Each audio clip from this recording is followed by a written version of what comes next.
Olu Fashanu has signed his rookie deal with the New York Jets, but that's not the only piece of news going on around Forum Park. Is there legitimate concern about Nathaniel Hackett going into year 2 of his offense? And what about week 1? The schedule release comes out on Wednesday. Who do you want to see face off against the Jets to start the 2024 season? We're going to examine all of those questions. We're going to have answers for all of that here today on a Monday edition of Football with Faria. It's time for Football with Faria. You got to get the offense right, and you got to be able to be aggressive. They put up 14 against the secondary. That is driving me up a freaking wall right now.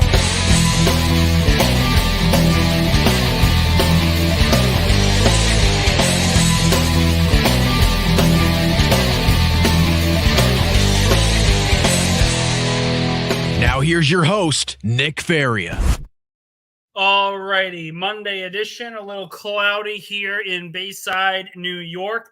A lot to talk about today. Normally, during this period, rookie camp has ended. OTAs haven't quite begun. A little bit of a quiet stretch, but not the case today. The New York Jets were in the news plenty today. Some good, some bad, some indifferent, if you will, going on throughout here, going into OTAs next week. But again, Football with Faria here. Thank you guys so much for joining on. If you guys haven't already, like, share, and subscribe to the YouTube channel. If you guys want to call in, the description down below on the YouTube bar there. Just click in and we'll try to get as many calls and questions solved today as possible. We also have the StreamYard link in the chat for those of you that want to jump on and ask a couple questions as well. So let's get to it. Let's get to the crux of the day. First, we're going to start with good news. Good news should always start first in conversations. And we have to talk about Olu Fashanu. 4-year deal, $20 million fully guaranteed. The standard rookie contract made by NFL teams based on the collective bargaining agreement. Nothing really out of the ordinary. He'll have a 5th-year option. But the interesting thing to me when it comes to Fashanu is Joe Douglas historically has always been a little patient with signing his first-round picks specifically. He obviously had those contract negotiations with Zach Wilson. He had him with Quinnen Williams. He has never been afraid to be passive when it comes to signing his rookie class. So I thought it was really interesting that the Jets moved quickly. I mean, we're just a couple of weeks from the NFL draft. They moved quickly to sign Olu Fashanu, and that's a great move by the Jets. You never want to have these contract talks go into OTAs or mini camp or training camp. You never want to have that happen because I feel it's always a bad aura for the draft pick and for the team itself. These are standard contracts. There should be no problem, no concern over whose money is who. It's the same contract. If the rookie wants guaranteed money, if he wants all the guaranteed money, then he should be allowed to have all the guaranteed money, particularly at high positions of value. So Olu Fashanu coming in, 4 years, $20 million. That's the standard for the tackle spot, drafted with the 11th overall pick. Really good stuff by the Jets. And I continuously say, when we talk about Olu Fashanu, we talk about what his outlook is and where he's going to line up. I heard some people say he could line up at guard if he beats out John Simpson, a la what Jonathan Ogden did to start his career. He could start at right tackle, kind of like what Tristan Wirfs did. But ultimately, I feel the best possible situation for the Jets, and it's absolutely the best possible situation, is to let him sit, learn the game to start, and allow him to sit and replace Tyron Smith when an injury should occur. As great as Tyron Smith is as a player, we know he's going to get hurt. We know he's not going to play a full 17 games. It would be foolish not to expect otherwise. It's going to happen. It's not a bad thing. It's just a natural point for a 33-year-old tackle with knee, back, neck, and ankle issues. He's missed so many games in the last few years. So to have Olu Fashanu ready to go when that inevitable injury happens is a very smart thing to do. The Jets shouldn't want to cross-train him too much. I get cross-training. It's perfectly fine. It's a perfect system. But ultimately, when it comes to where he's going to play to start the season, to start his NFL career, it's got to be a left tackle. It's got to be a left tackle, 100%.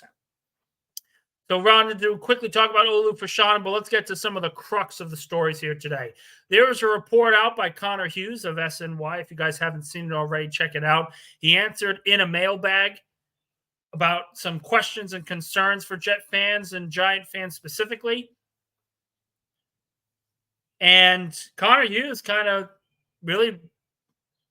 threw it out here. He said, quote, internally, in part of this conversation and part of this mailbag, internally, there are legitimate concerns with Hackett's ability to successfully run things. That is, the Jets have internal concern with their offensive play caller going into OTAs, minicamp, all that. And my initial take on this entire thing, and I think the ultimate point here is everyone needs to understand where we are in the offseason and what exactly reports come out and who could potentially be talking about some of these reports. Who has anything to gain from these reports coming out? Again, I've been in the room. I've been in the locker room. I've been in the organization. I've talked to people in the organization. There are people, as there are with any organization, that have agendas when certain things are brought to the light and brought to the public. But in my opinion of this Nathaniel Hackett conversation, is this anything we're surprised with? Is this anything that we are surprised with as reporters, as fans, as objective watchers of the Jets? I am not a fan. I am a reporter and an objective watcher. Is there anything that surprises me here? Of course not. Nathaniel Hackett was the offensive coordinator for the Green Bay Packers. He did not call plays. He got the head coaching job in Denver. It was an absolute dumpster fire. 4-11, fired before the season ended. There was mutinies in the locker room, the whole 9 yards. It was awful. He gets hired by the Jets, and I think we all can understand and agree that the one reason that he was hired by the Jets to be the offensive coordinator was because they wanted to have a strong foundation for Aaron Rodgers to say, I want to come here. I think we all understand that. And when it comes to Nathaniel Hackett, he is no different than any other play caller. So when people talk about their concern about Hackett or what the Jets are going to look like with him as the play caller, the one thing I always say is people need to take a chill pill. They really do.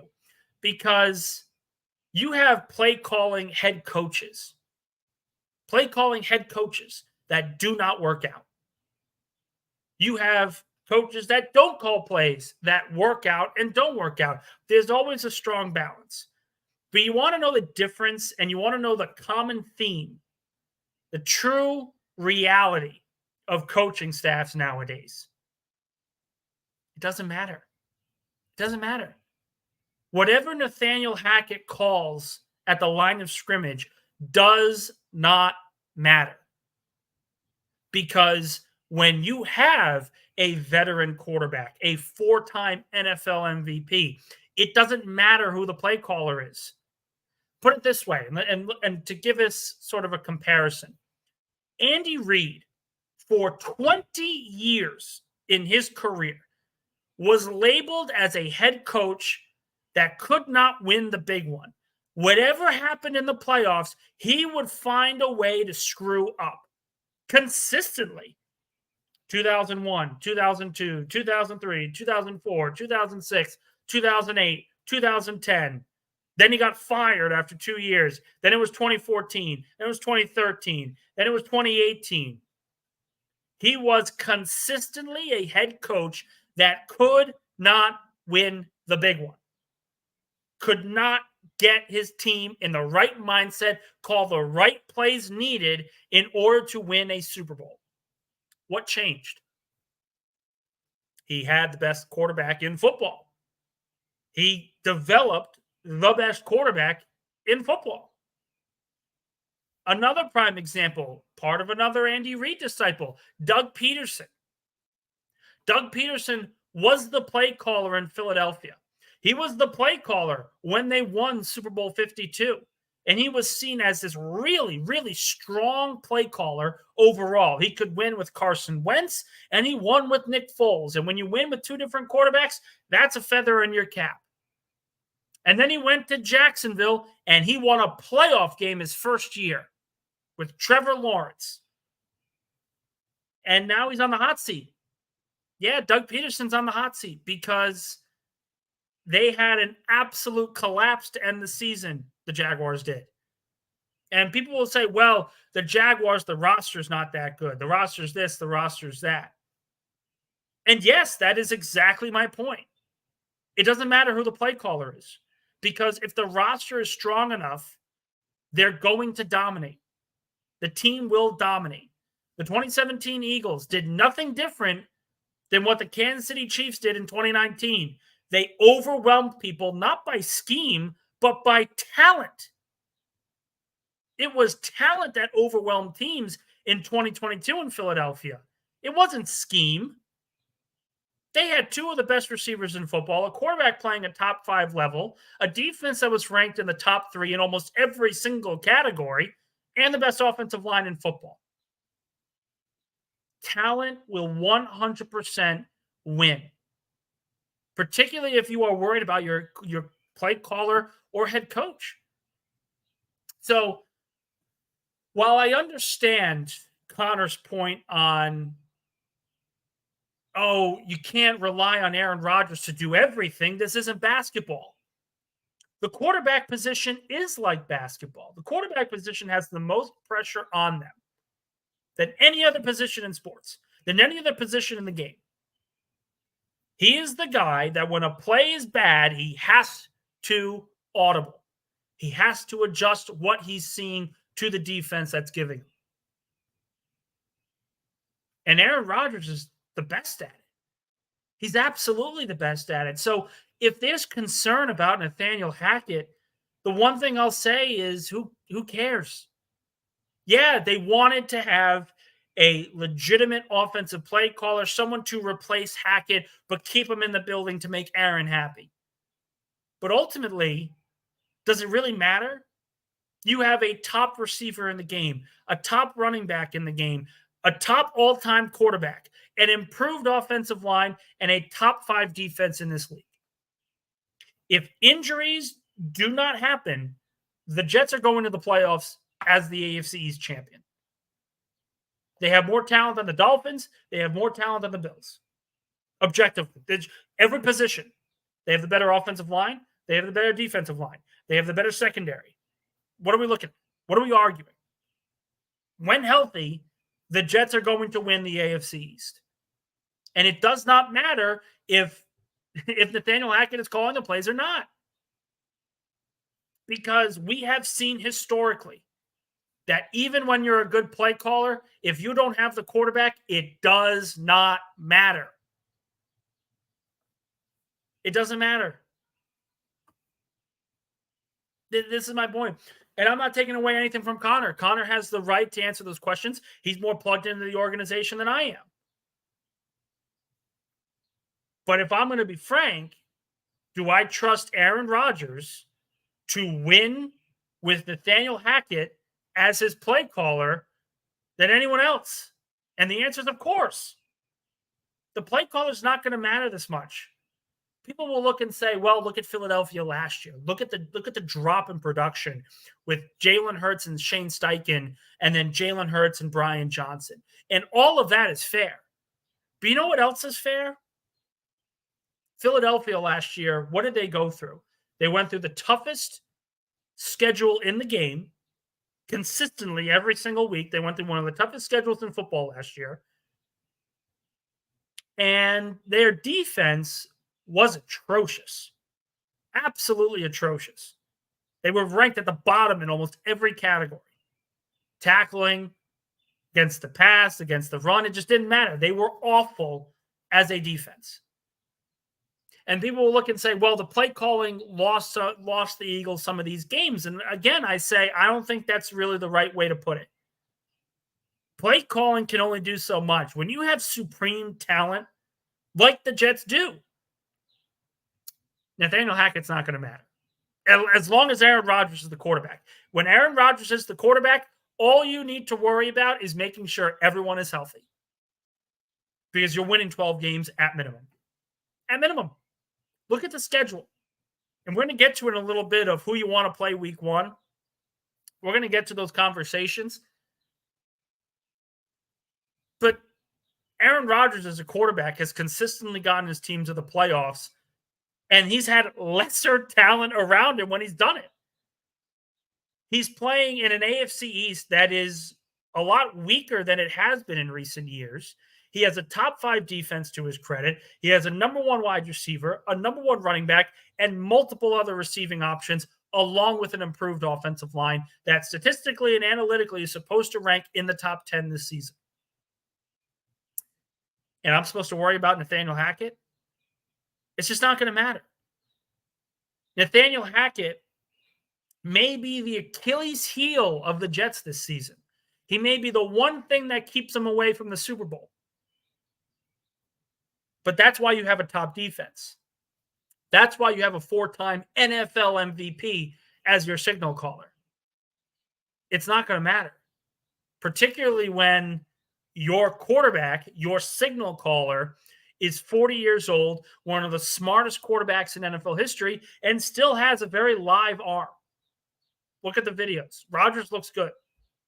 And again, workouts, he's thrown against air, all that makes sense. But you just go based on what you see. And what you see is a quarterback that can win with anybody. Anybody. And that's why you brought Aaron Rodgers here. Not because you have to get saddled with Nathaniel Hackett or because you have to get saddled with Randall Cobb. You bring in Aaron Rodgers because you know he can win when his guys aren't exactly the best around the National Football League. And it's really that simple. People are going to be concerned about Hackett. And, oh, my God, it was this, it was that, it's this, it's that. But it's not like this is shocking.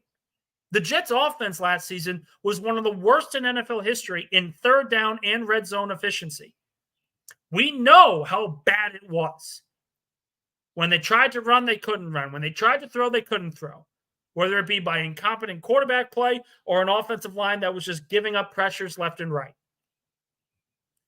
That's why they did all this off-season work. That's why they signed Tyron Smith. That's why they brought in Mike Williams and drafted Malachi Corley and traded for Morgan Moses and retooled the defense to bring in Hassan Reddick.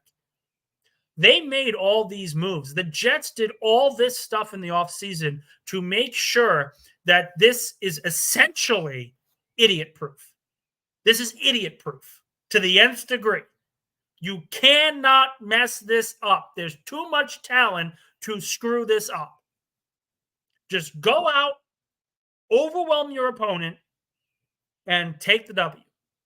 And I think we're going to be seeing that this year with the Jets a lot. As long as they stay healthy, they are going to overwhelm some of these teams.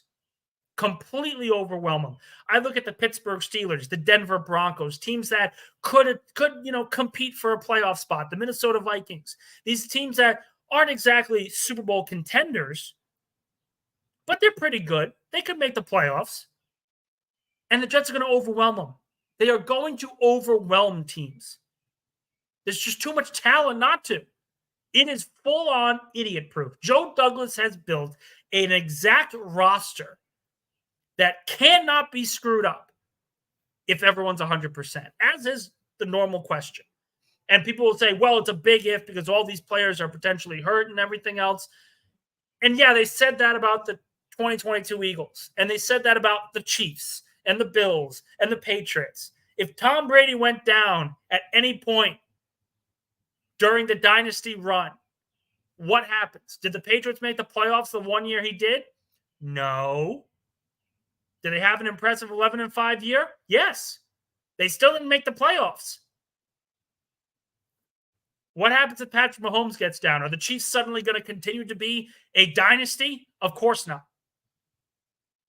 If Jalen Hurts got hurt, the 2022 Eagles were so dominant. When Jalen Hurts was lost for those 2 weeks against Dallas and New Orleans, did they win those games? Did they look like a dominant team?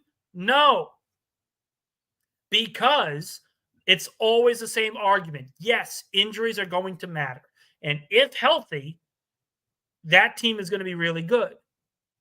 It's the same question with Philly, Kansas City, All these other teams, injuries are always going to be an asterisk on any particular season. So why is that the only problem we have with the Jets? Why is that the only detractor right now with the Jets? Nathaniel Hackett can't screw this up. He has his quarterback. This is as idiot-proof as you can see in the National Football League. And I think Robert Saleh is a good coach. He has battled around 500 with a roster that is win now, but didn't have a quarterback. And he has battled. And I think ultimately the fact that they have stayed together as a unit, the fact that they have continuously looked good defensively, that's a feather in Robert Saleh's cap. And I think he's a good coach for that. Are there concerns on offense? Absolutely. But is it going to matter? The answer is going to be no. The answer is going to be no. Because this team's too good. This team's too good. The talent's too good. And Aaron Rodgers is too good. At worst, you're looking at 10-7 with Aaron Rodgers fully healthy. At worst, 10-7. That is the, oh my God, things are wrong. You can't trust Rodgers because his arm is gone. And it's not going to happen. Because you look at where the Jets are, even Aaron Rodgers as an average quarterback is going to get them to 11, 12 wins. The schedule allows them so much flexibility. The opponents allow them so much flexibility. So should there be concern about Nathaniel Hackett? I'm not exactly sure. Because when it comes to Aaron Rodgers, when it comes to the offense, Garrett Wilson, Breece Hall, it's just not going to matter. It mattered with Zach Wilson because Zach Wilson needed a play caller to actually just get him to a point of competency. That's not going to be the case with Aaron. Rodgers is too good. The Jets' offense is going to be too good.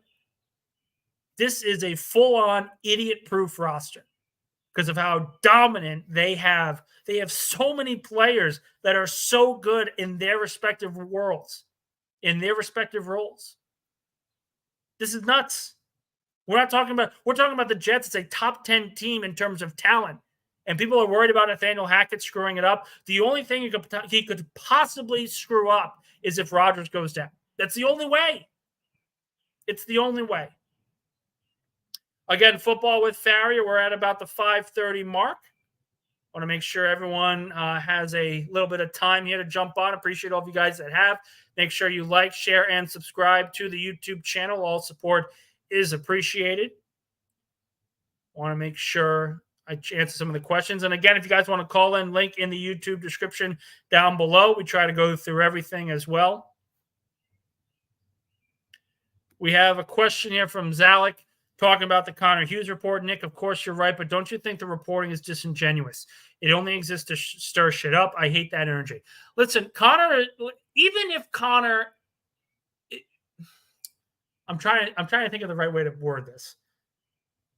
Connor Hughes doesn't make stuff up. It's the same thing with Rosenblatt. It's the same thing with Zach Rosenblatt. They don't make stuff up, guys, because it would be unprofessional and they would lose their jobs immediately.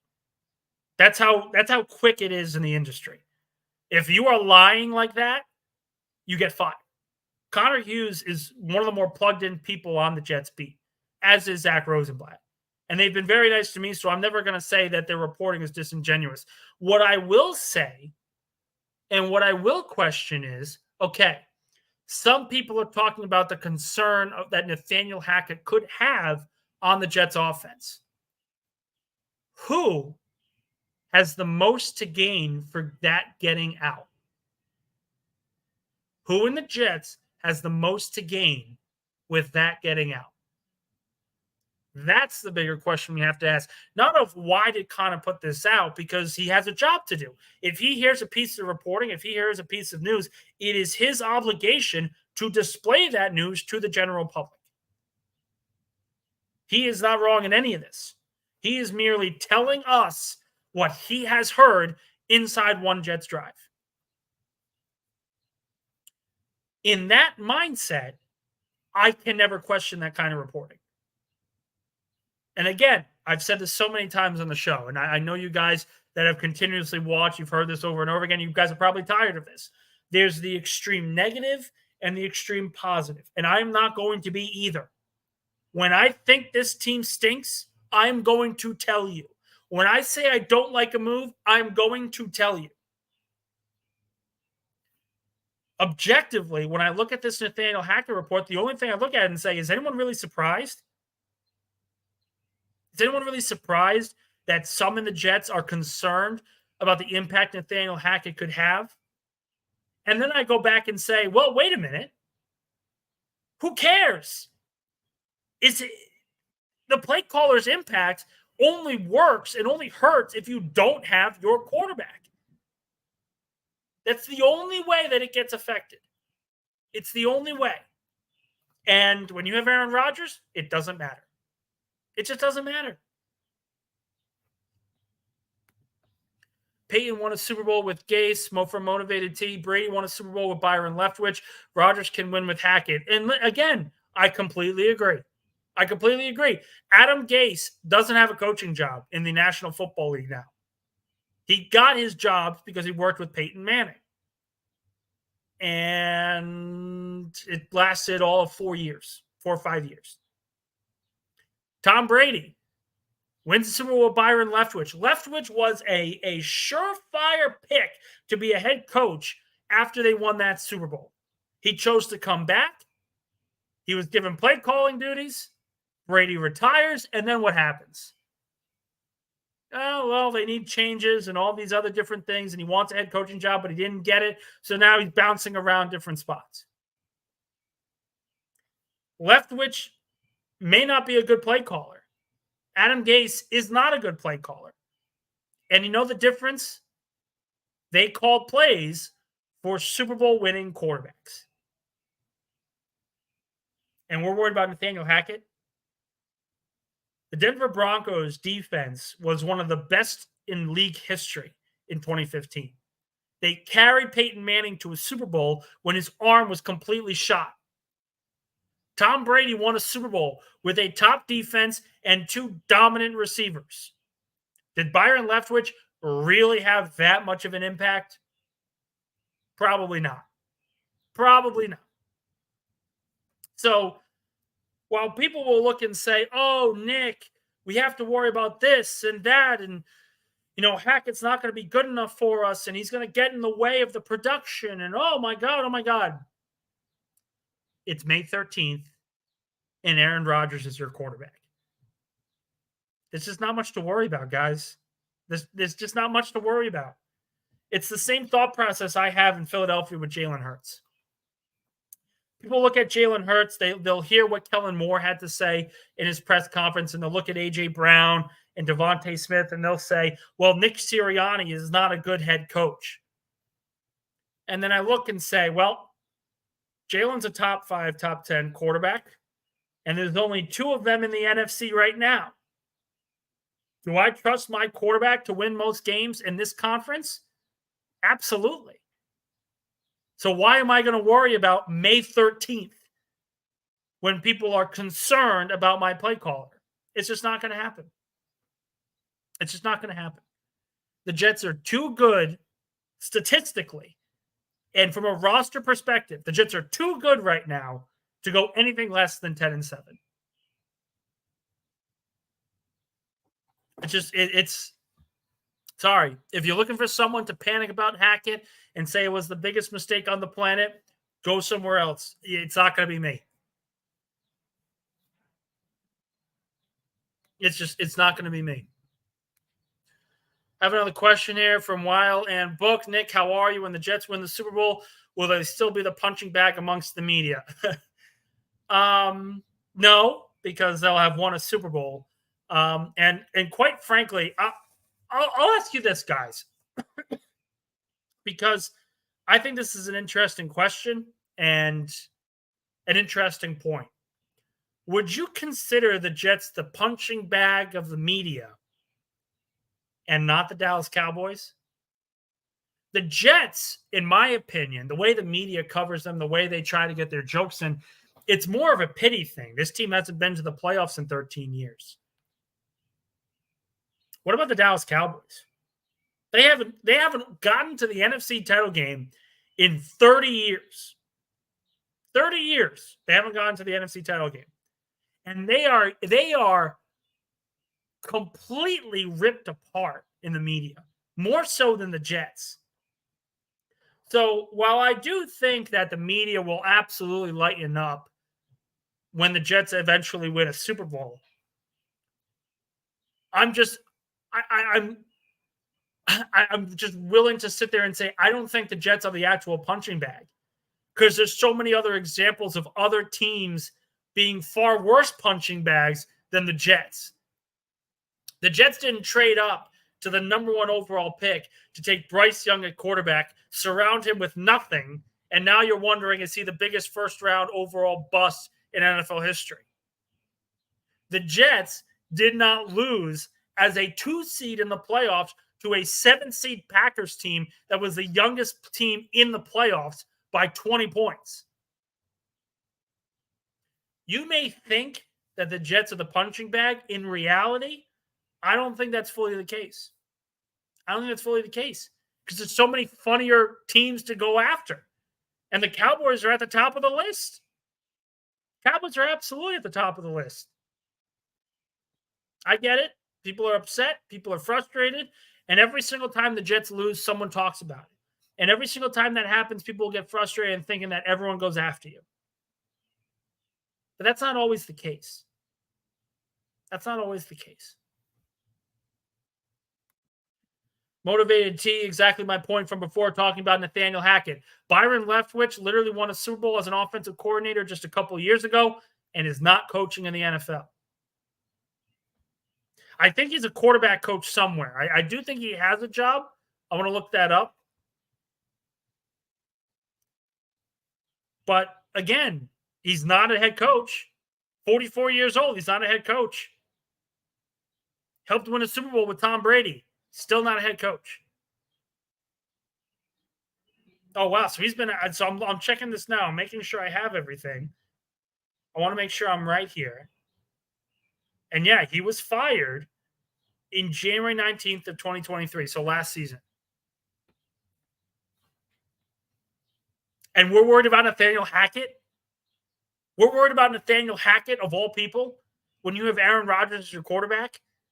If anything, the majority of you Jet fans, the only thing you should be saying right now is, okay, yeah, whatever. Is Hackett the best offensive coordinator in the league? No. Is it going to matter? No. It's not. Because people will be concerned about putting so much on Aaron Rodgers, but then they'll say, well, yeah, the Chiefs do that with Mahomes, and the Bengals do that with Burrow, and Philadelphia does that with Jalen Hurts, and the Cowboys do it with Dak Prescott, and the Texans do it with C.J. Stroud. Every team in playoff contention does this with their franchise quarterback. This is not new. This is not some outlandish thought to put everything behind your quarterback. And the one difference that the Jets have that the Cowboys don't have, and you could argue the Texans don't have, the one thing that we could all argue is that the Jets have more balance on their offense than most of these other teams. They have a great offensive line. They have a great running game. They have a great receiving core. None of these guys are bad. None of these position groups are bad. It's idiot-proof. It literally is idiot-proof as long as Aaron Rodgers is behind center. That's literally all it is. I'll get to one more question before we go on to the schedule release from Will. The defensive interior, a weakness on the team. So Will is asking, and again, if I mispronounce it, I apologize. I'm very not good with pronunciations. The defensive interior of the Jets. Is this the number one weakness on this defense? And I wrote an article today about it on Athlon Sports. If you guys want to read it, go on Athlon Sports/Jets Country. But the one thing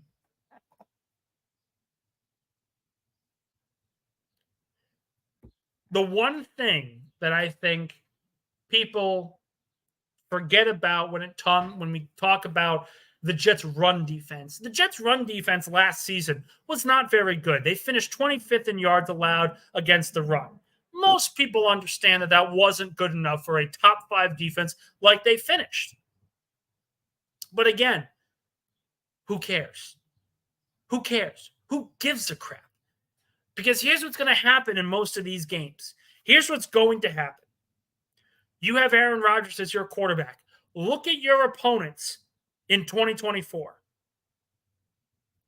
Do you have the better quarterback in the majority of those matchups? The answer is emphatically yes. Emphatically yes. He's better than Tua. We don't know who's going to be the Patriots quarterback. He's better than Brock Purdy. He's better than McCarthy. He's better than all these other guys. You have the better quarterback. And when you have the better quarterback, that means you're going to put up points. You're going to put up a lot of points. No matter what.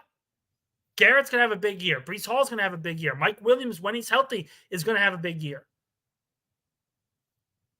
And when that happens, and you're the opposition, and you're down 10-0, 14-0 in games, what are you going to do?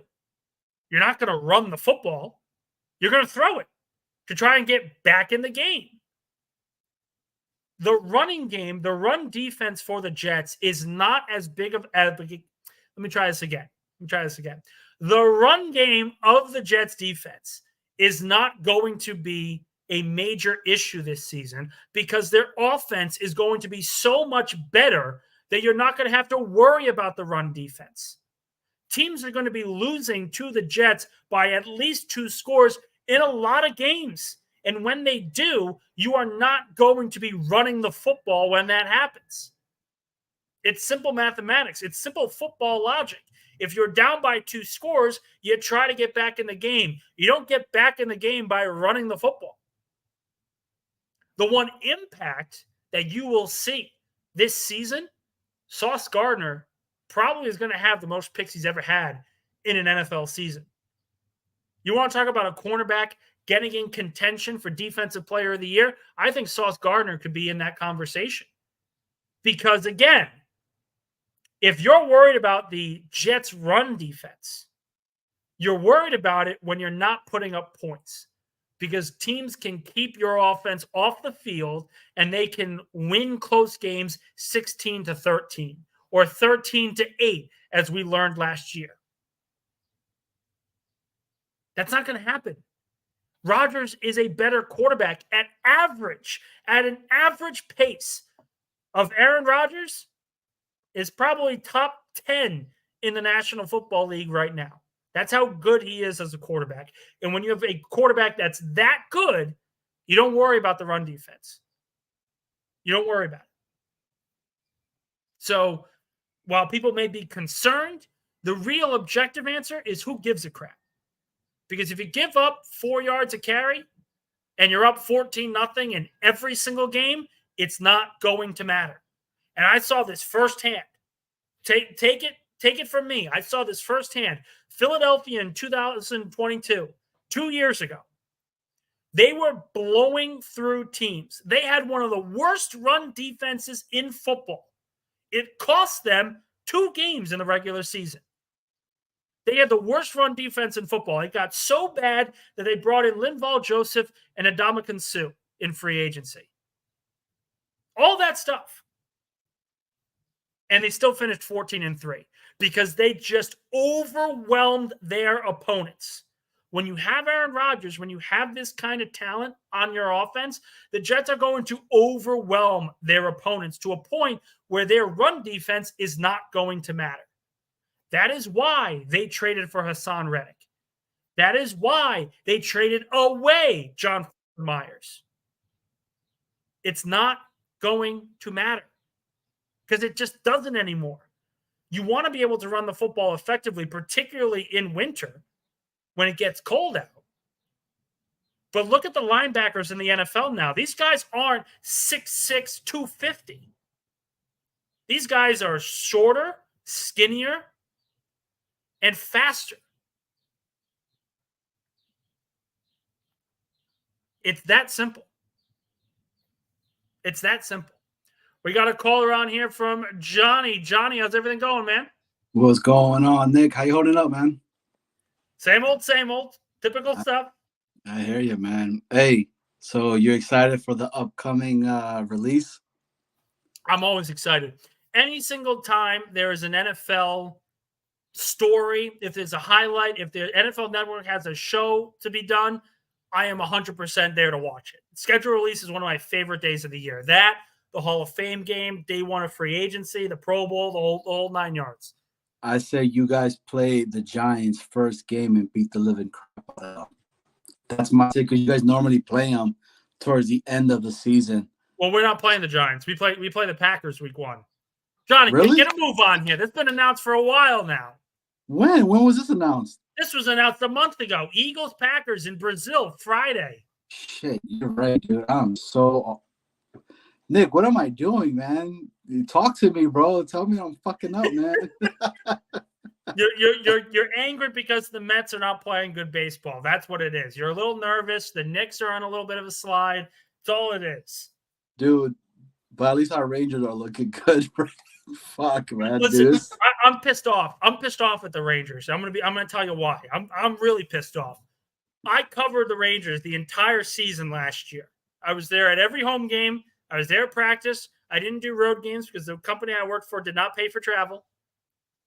And they got to the first round, went up 2-0. We all know the drill. Went up 2-0, and then they lost in 7. And it was an embarrassing showing in Game 7. This year, suddenly when I'm not there covering the team, this team's the best hockey team on the face of the planet. Tell me how that makes sense. Well, I think in both of these stories, right, the main component in this scenario is one individual by the name of Nick Faria. So you can take whatever you want from that take right there. Terrible. It's absolutely terrible. But I did want to ask you a couple questions. First and foremost, I haven't been on to this. I've been crazy with work and stuff like that. I haven't been on Wednesday or Friday this past week, so it's all good. So, but appreciate you getting back on. Always love to show love to your stuff, man, because I feel like you've always given the right takes and the takes that we sometimes don't want to fucking hear, but we need to hear it, right? It happens. So, with that being said, prior to this upcoming release for the Jets within itself, right?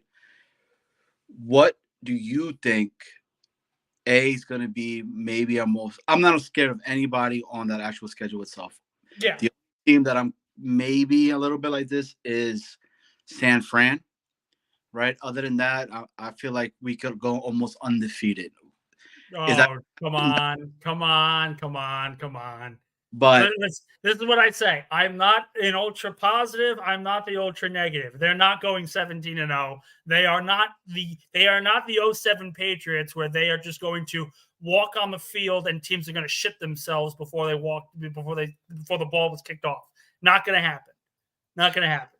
But I do have us winning at least 12 games. Oh, 100%. Right? That I do as well. I have them at 12-5.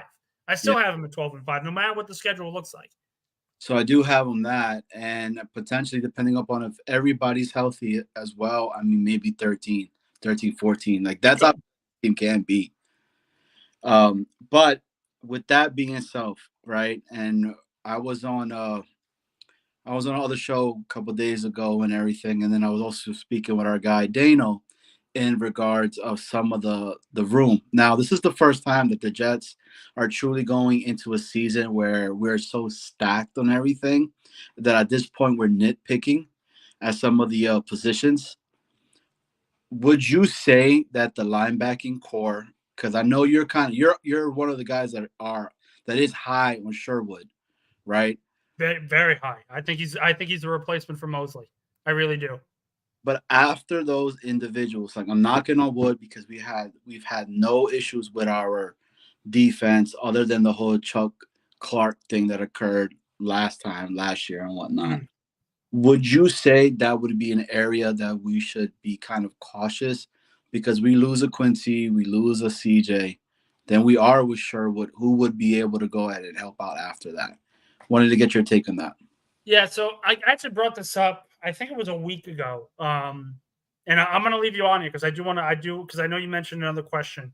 But ultimately, the Jets have a decision to make with CJ Mosley in that if he shows any sign of slowness, he's lost a step, anything like that, you have the replacement ready to go.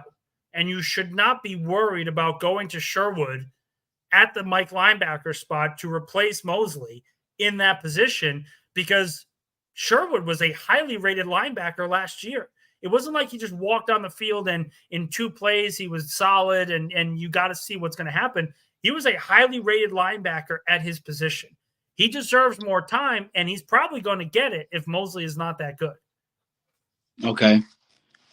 Yeah, because so like myself looking, I wrote down the entire 2024 defense. And the only one that I see that could be an issue for us is if we have any kind of injuries or injury riddled is the linebacking core. Because, I mean, after Sherwood, what is Surratt? What is Barnes? Barnes, yeah, I think Barnes would be the next guy. I know they're high on him as well. And again, I understand the point. I understand what you're getting at. Shouldn't we trust this coaching staff on the defensive side specifically? If an injury were to go down, that they'll have a plan in place to still play really good football. Agreed. Because, and again, I still can't believe it happened. I don't like talking about it to the public. Sauce Gardner, DJ Reed go down. You think you're going to lose by 40 points, and you end up beating the defending NFC champions in your home stadium when you have A.J. Brown and Devontae Smith running wide open down the field at times. Like, the Jets are going to be fine even if an injury happens at linebacker. This defensive core, this defensive staff, they know what they're doing. They deserve the benefit of the doubt on that end. Agreed 100% on that. I mean, the one that I would be worried if an individual was to go down, and again, knock on wood, would be our main guy, which I feel like our defense is really surrounded around, which is Quinnen Williams. You know, yeah. Quinnen Williams is the piece that puts that whole entire defense together. All the dirty work that he does, you know, he doesn't have the show stuff because he's getting like triple teamed at times, right? So, dude, it's super exciting. I cannot wait. I can't wait for this damn release. Because it's getting to the point where it's like, you know, what more can we keep saying? But it's the reason I'm coming on the show because, you know, low key with Philly and all that, being from Long Island, I watched a lot of the games growing up because they show them. Yeah. Right. I don't like the Giants. Never have. So, good. Well, we share that in common. Yeah. So, right, they were always going at it and whatnot. So, you know, I've always kept a close eye on them and everything. But my take has been this. Your guys is the Philadelphia Georgia Bulldogs defense. Yeah. Going to be a problem this year. They've had time to mesh together so much. I mean, dude, when you guys got Dean, I was so hurt by that, man. Dean hasn't been healthy, but I'm still high on him. They've got, and again, the one obvious, and John, do you have any other questions here? Other than what the hell are we doing for our mess bullpen? Appreciate it, man. Appreciate it. I'll talk to you another time.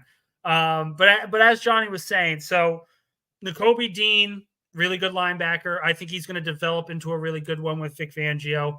I think the most obvious draft pick of any other player this year was Jeremiah Trotter Jr., drafted by the Eagles in the 5th round. I mean, that was just obvious. So yeah, Philadelphia's defense is going to be a lot better this year. Fangio is a consistent, experienced play caller as a defensive coordinator. He's had some great defenses, and he's got the talent to make this work. So I think they're going to be perfectly fine. But let's talk about the schedule release here. We've got a couple minutes. We got like 6 minutes left before I have to jump off. And we do have breaking news. People were talking about it. The Browns and the Cowboys are going to kick off week 1 of the NFL season on Fox. And it's going to be Tom Brady's introduction to sports broadcasting. So that's going to be something to watch for. Cleveland and Dallas to kick off the season. That's going to be an interesting game for you because Cleveland's defense, really, really talented, but got shredded in the playoffs against the Houston Texans. The Cowboys look a lot different this year. No major running game. The offensive line's a lot younger. The defense has still some holes on the interior at linebacker, all those different problems. It's going to be a good game to watch. But now let's talk about the Jets Week 1 slate. There is a report, and I don't know who it's from. I don't know who started it. I've seen it on Twitter that the 49ers and Jets will open up the season on Sunday Night Football. I have no idea if that is true. I have not heard anything to the contrary. I have absolutely no idea. But if that's true, is that the matchup you Jet fans want to begin the season? I heard some inklings before that the Jets were actually going to open up in Tennessee to play the Titans in Week 1. Again, nothing that I can corroborate. It's literally just stuff I've heard on Twitter. But if it's between Tennessee or San Francisco, I think we all can agree you'd rather the Jets play the Titans over the 49ers, right? Because as much as the 49ers are going to be the toughest game the Jets have all year, and you look at the schedule, that's kind of what it's going to be like, you always want to start 1-0, and you can't really guarantee that when you play the 49ers. The one thing I will say about Week 1, and I'm going to stress, if the Jets end up playing the 49ers Week 1, that is the perfect time to get San Francisco. What's the one common theme we have seen from the 49ers over the last few years? They start slow. They go through a little tumble early on in the season. And then by the end of the year, they're the most dangerous team in football because they're playing their absolute best. If you're going to play the 49ers and the Jets are going to have a scheduled game against the 49ers this year, you want it early. You want it early. You don't want it week 8. You don't want it week 12. You want it week 1, 2, 3, or 4. Get them early so they can sort of struggle to begin the year, and then you can pounce on them and have a really good win to start the season. And I'll sit here and say this. If the Jets were to go out week 1 and beat the 49ers, I think everyone shuts the hell up, right, about their concerns. Everyone understands that. Everyone agrees. If you beat the 49ers week 1 on Sunday Night Football, or even if you're remotely competitive in that game, we all agree that the Jets are going to go pretty far this season. The 49ers are probably one of the few teams this year that have a better roster objectively than the Jets. They have better overall receiving core. They have a better running back. They have a good offensive line. Their defense is equal to, if not better than the Jets in some aspects. You want the 49ers early. You don't want them late. You want them early so you get them not at full strength. Remember, they just played the Super Bowl in one of the longest games in NFL history. Lost on the final play of overtime in Super Bowl 58. These guys are going to be exhausted for a number of different reasons. Don't be so sure that there are going to be people. There's obviously going to be people that are going to be angry that they have the Jets and 49ers week 1. That's not the end of the world if that's the case. And again, I'm going to preface this by saying Twitter has no freaking clue who is going to play who to open up the year. Just because you've heard the 49ers are going to play the Jets week 1 on Sunday Night Football does not mean it's going to happen. It could absolutely change. The NFL has their schedules already set. But that doesn't mean everyone knows about it or there's leaks about it. We have so many different leaks saying, oh, they're going to play the Titans. They're going to play the 49ers. They're going to play the Patriots week 1. No one knows. So the one thing that I will say, the big advice that I'll give, sit back, relax, and enjoy the schedule release. The schedule release is the one time all year that you can look at and say, I think it's this, this, and this. Full-on prediction mode. It's full prediction week. Oh, the Jets have games here, here, and here, week 6, 9, and 12. I predict this will happen, this will happen, this will happen. This is prediction week because everyone's allowed to give a prediction. It's not the end of the world. And quite frankly, the people that are telling you what's going on Twitter, these schedule release people, they're full of shit. Wait till those actual schedules come out. Wait till you get some legitimate news sources telling you where some of these games are and enjoy the ride. Enjoy the ride. It's going to be a fun time. All right, 6 o'clock here. We're going to log off for today. Appreciate all of you guys for jumping on. We're going to be back on Wednesday officially. We're 100% going to be on Wednesday. We're going to talk about the schedule release, some of the latest leaks and stuff that are going on, stuff that I've heard as well about teams that the Jets will be playing going into the 2024 season. Appreciate all of you guys for jumping on, and I will see you on